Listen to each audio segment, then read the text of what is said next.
Sa mga nasanay ng magtapo ng kung ano-anong basura sa mga lansangan, estero o kalsada, posibleng mahuli na kayo ng NCAP cameras.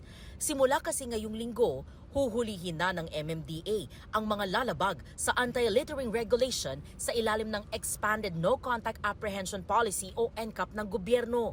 Ayon sa MMDA, layunin ng bagong programa na matugunan ang patuloy na problema sa basura sa mga lansangan at estero kung saan umaabot sa 7 tonelada ang nahahakot ng ahensya kada araw.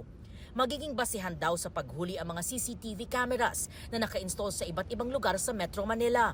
Kabilang dyan ang AI-powered cameras ng MMDA na ginagamit sa real-time monitoring at pagtukoy ng violations sa NCAP.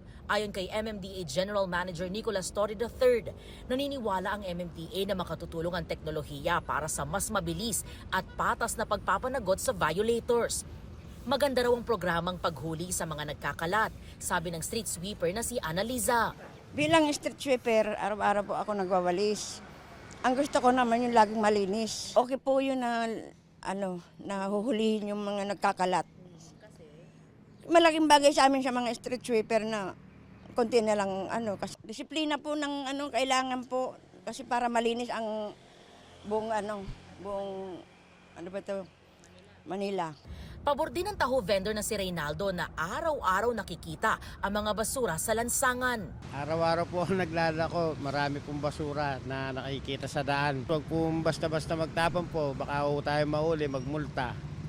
Sayang din po yung kikitain natin pag nahuli po tayo. Sabi naman ni Arnaldo, dapat talagang managot ang mga nagkakalat dahil ang mga basura may balik sa mga tao, lalo tuwing may sakuna tulad ng bagyo o baha. Mas maganda talaga tingnan kapag malinis yung yung lugar natin.